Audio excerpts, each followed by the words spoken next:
حالت جنابت میں اگر غسل سے پہلے کوئی آ جائے اور انسان صاف کپڑے پہن لے تو غسل کے بعد دوبارہ وہی کپڑے پہن سکتے ہیں یا وہ کپڑے ناپاک ہو جاتے ہیں اور کوئی اور کپڑے پہننا ہوتے ہیں؟ نہیں، جب تک کسی کپڑے کو کوئی نجاست لگی ہوئی نظر نہ آئے یا محسوس نہ ہو اس وقت تک وہ کپڑے پاک ہوتے ہیں اور ان کو دوبارہ نہا کر پہن سکتے ہیں۔ ہم نے آج تک ایسے مسائل کا ذکر اپنے گھروں اسکولوں میں کبھی نہیں سنا، اس لیے آج یہ پڑھتے ہوئے بہت مشکل پیش آ رہی ہے۔ اب آپ پڑھاتی ہیں تو بہت سی ٹرمز ایسی ہیں جو کبھی سنی ہی نہیں یا سمجھ ہی نہیں آ رہی۔ مثلاً احتلام کیا ہوتا ہے؟ یہ ٹرم تو کبھی اردو یا انگلش میں سنی ہی نہیں، لا حول ولا قوت۔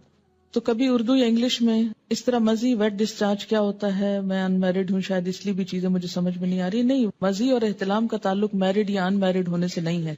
احتلام ہوتا ہے نیند کی حالت میں کوئی ایسا خواب انسان دیکھے کہ جس کے بعد وہ کافی مقدار میں ویٹ ڈسچارج اپنے جسم پر پائے اور ایسا گمان ہو جیسے خدا نخواستہ سوتے ہوئے پیشاب نکل گیا ہے جسم سے۔ ٹھیک ہے، خواب یاد ہو یا نہ ہو۔ جیسے لیکوریا کا ڈسچارج تو خواتین کو عام طور پر معلوم ہی ہے کہ کس طرح ہوتا ہے۔ جیسے لیکوریا کا ڈسچارج ہوتا ہے ایسے ہی اس سے ذرا زیادہ مقدار میں ڈسچارج جو ہے وہ محسوس ہو سوتے وقت، وہ احتلام ہوتا ہے۔ یعنی احتلام کا تعلق سونے سے ہوتا ہے، نیند سے۔ ایک صحابیہ ہیں، وہ حضور صلی اللہ علیہ وسلم کے پاس یہی مسئلہ لے کر آئیں، کہنے لگی اے اللہ کے رسول صلی اللہ علیہ وسلم، کیا عورتوں کو بھی احتلام ہو سکتا ہے؟ یعنی عموماً یہ مردوں کو ہوتا ہے لیکن کیا عورتوں کو بھی ہو سکتا ہے؟ تو اس پر آپ نے فرمایا کہ ہاں ہو سکتا ہے، کیونکہ بچہ عورت کے مشابہ بھی تو ہوتا ہے، عورت سے بھی تو بچے کی شباہت ہوتی ہے۔ ٹھیک ہے، تو سیکشل انٹرکورس کے بغیر اگر نیند کی حالت میں کوئی خواب دیکھنے یا نہ دیکھنے پر ایسا پانی انسان دیکھے کہ جو زیادہ مقدار میں ہو، عام نارمل روٹین میں جیسے لیکوریا وغیرہ تھوڑا بہت سپاٹنگ ہو گئی، وہ نہیں، زیادہ مقدار میں، اس کو احتلام کہتے ہیں۔ اس سے انسان ناپاک ہو جاتا ہے۔ اور بعض اوقات ہو سکتا ہے کہ کسی خاتون کو کبھی بھی ایسی کیفیت نہ ہوئی ہو، بسا اوقات جسمانی کیفیت، آب و ہوا، کئی چیزیں انسان کے مزاج میں اثر ڈالتی ہیں، تو بعض لوگوں کو ایسی تکلیف ہو سکتی ہے۔ اگر کسی کے ساتھ ایسا نہیں ہوا تو وہ پریشان نہ ہو کہ میں تو شاید اب نارمل انسان ہوں، نہیں، اٹ ڈیپینڈس۔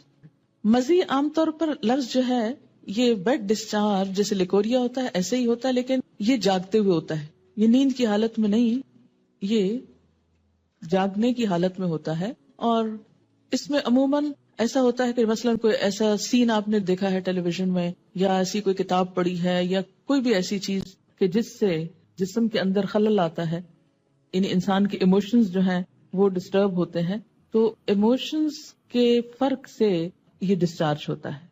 یعنی لیکوریا جو ہوتا ہے بغیر ایموشنز کے ہوتا ہے، لیکن یہ ایموشنل کیفیت کے ساتھ ہوتا ہے۔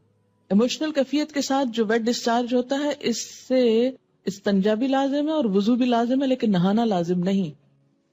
وہ بھی ہو سکتا ہے، کوئی سائیکولوجیکل پرابلم ہو سکتا ہے یا کچھ بھی، اس کو نام دے سکتے ہیں، لیکن مزی میں لفظ آپ یوں سمجھے جیسے مزہ لفظ ہے نا، یہ اسی سے نکلا ہے یہ لفظ۔ ٹھیک ہے، ایک بچی کی ریسنٹلی شادی ہوئی، اس نے ایک میل مجھ کو کی، وہ اس قدر بیچاری پریشان، چھوٹی سی عمر کی بچی تھی، شادی ہوگی، اس کو شاید پہلے سے کسی نے کچھ نہیں بتایا، نہ ماں بتاتی نہ کوئی اور، جو ضروری چیز ہے وہ کوئی نہیں بتاتا، اور فضول میں بہت کچھ پڑھ لیتے۔